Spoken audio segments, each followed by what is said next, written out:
Que faire quand nous partons rendre visite chez des personnes, que ce soit pour un court séjour ou bien pour un long séjour? Il y a des choses qu'il faut faire et il y a aussi certaines choses qu'il ne faut absolument pas faire si on veut encore être invité ou reçu chez les autres. On démarre.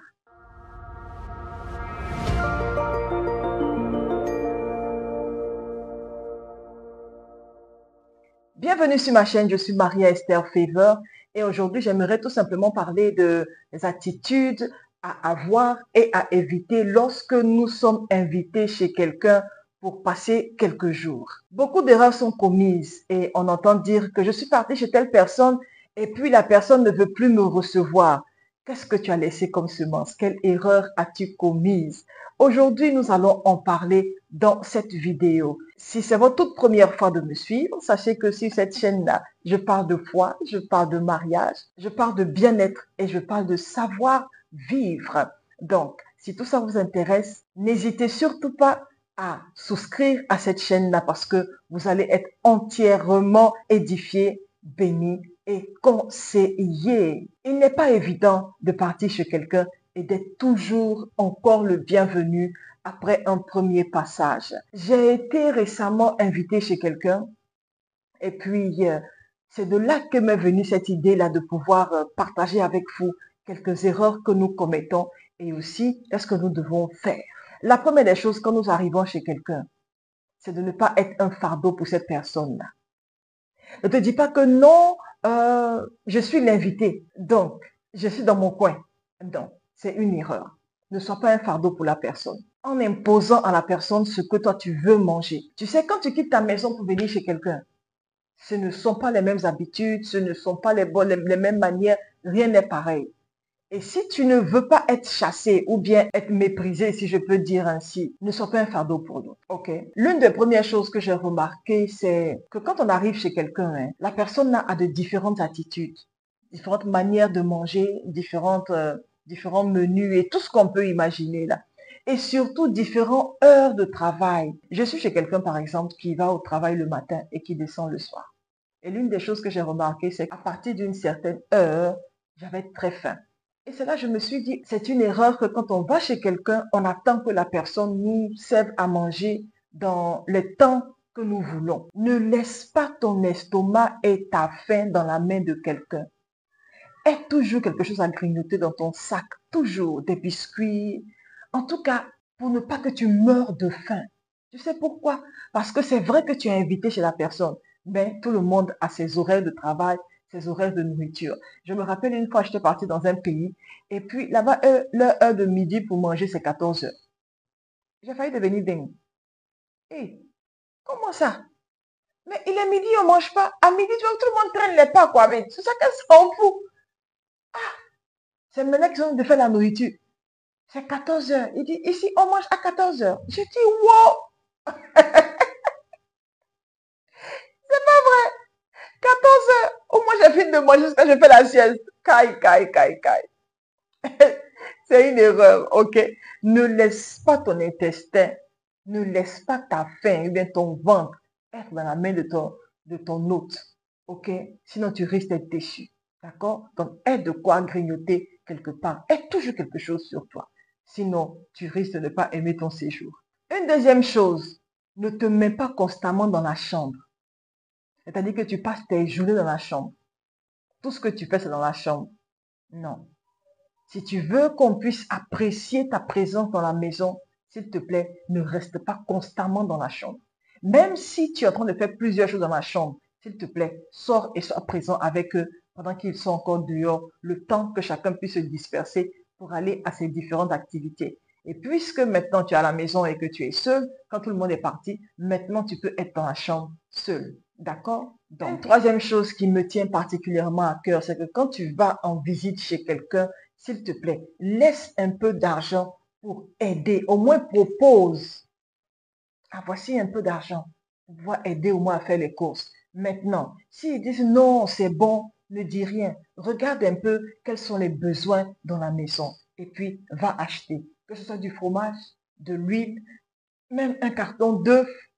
En fait, fais quelque chose, mais contribue à ce que tu manges tous les jours. D'accord? Ils ne vont peut-être rien dire, mais s'ils voient que tu as fait les achats, ils n'auront pas un autre choix que de pouvoir consommer. Et tu auras ainsi participé un peu aux charges de la maison. D'accord? Aide un peu dans les tâches ménagères. Si c'est pour laver les assiettes, lave toi-même ton assiette. Si tu vas et que tu trouves un lot d'assiettes sales, lave les assiettes. L'Africain aime dire non, laisse, je vais faire, laisse, je vais faire. Mais s'il y a une chose que j'ai compris, c'est que si tu fais, ils ne vont pas dire non. Donc, insiste et puis dis, oh, ce n'est rien du tout, je vais laver. Et puis lave. Une chose est sûre, c'est que aide dans les tâches ménagères. Mange humblement tout ce qu'on te présente. Ne dis pas, non, hein, moi, je n'aime pas beaucoup de piment. Non, hein, moi, chez moi, là, je ne mange pas ça. Oh, c'est quoi ça? Non. Si tu vois quelque chose qui te semble un peu bizarre dans l'assiette, tu poses gentiment la question, oh, waouh, ça c'est quoi ça? Comment on appelle ça?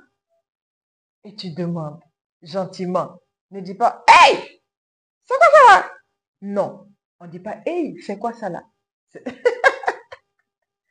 Ça les fait, être un peu sceptique, pardonnez. Donc, s'il vous plaît, quand vous posez la question, oh, c'est quoi le nom de ça? Par exemple, hier, moi, on m'a fait manger un poisson que je ne connaissais pas. Et puis, la dame qui me recevait, chez elle, a dit, oh, est-ce qu'elle va aimer? Et puis, quand j'ai mangé, j'ai dit, oui, j'aime. Donc, automatiquement, tout le monde était calme. Et puis, on a mangé gentiment. Et puis, c'est passé. J'ai compris aussi que quand tu manges les choses qu'on te donne, ça permet aux gens de savoir que tu n'es pas une personne difficile. D'accord? Même c'est la même chose que tu manges tous les jours, s'il te plaît, mange et ne te plains pas. Un autre point, si tu ne veux pas te voir refuser d'être invité encore chez quelqu'un, s'il te plaît, n'impose pas ton opinion ou bien ton style de vie chez ton hôte. N'impose pas ton style de vie, n'impose pas ton opinion. C'est très important. L'une des choses qui fait la beauté du monde et la beauté des êtres humains, c'est la diversité de styles de vie, vestimentaires, de choix et de tout ça là. Ton opinion n'est pas toujours importante. Il est important de ne pas te mêler de toutes les conversations que tu entends. C'est sage. Ne te mêle pas de tout ce que tu entends. Souvent, même quand tu vois que ce n'est pas bienséant, tais-toi. Ne te moque pas et ne commente pas négativement sur ce que tu vois. Par exemple, tu vas chez quelqu'un et puis tu vois que la personne utilise par exemple un périgeoire ou bien utilise un exemple bête, un sextoy. S'il te plaît, ce n'est pas dans ton devoir de pouvoir faire des commentaires ou bien de pouvoir même te moquer. Celle-là aussi, elle utilise sextoy. Elle est chrétienne, non? Et puis c'est elle qui fait ça. Hey, ça ne te regarde pas. N'oublie pas. Partout où tu passes, tu dois répandre un parfum de bonne odeur. Et ce genre de commentaires-là et de critiques-là, et tu appelles tes amis et tu dis, et tu mets ça sur ton statut, hey, c'est pas sage. Si la personne remarque, bien aimé, tu risques de ne plus revenir là-bas. Ce que je dis là, c'est source de sagesse. Donc, quand tu vas chez quelqu'un, ne regarde pas dans ses affaires et puis ne commente pas. Un autre point, ne fouille pas dans les affaires de ton hôte. Ne fouille pas. Il y a des gens qui aiment fouiller dans les choses des gens. Attends, et si on te surprend, qu'est-ce que tu vas faire? Ce n'est pas sage de fouiller dans les choses des gens, dans les affaires, voir un peu les produits que la personne a, sentir les parfums et tout ce genre de choses-là. Hey, et s'il y a une caméra cachée dans la maison qu'on te voit en train de faire ça, qu'est-ce que tu vas devenir? Mets-toi des barrières et des barrières maintenant. Même si vous êtes très proches, aie des limites.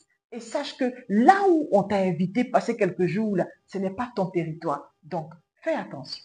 Enfin, n'accepte pas tout ce qu'on te donne.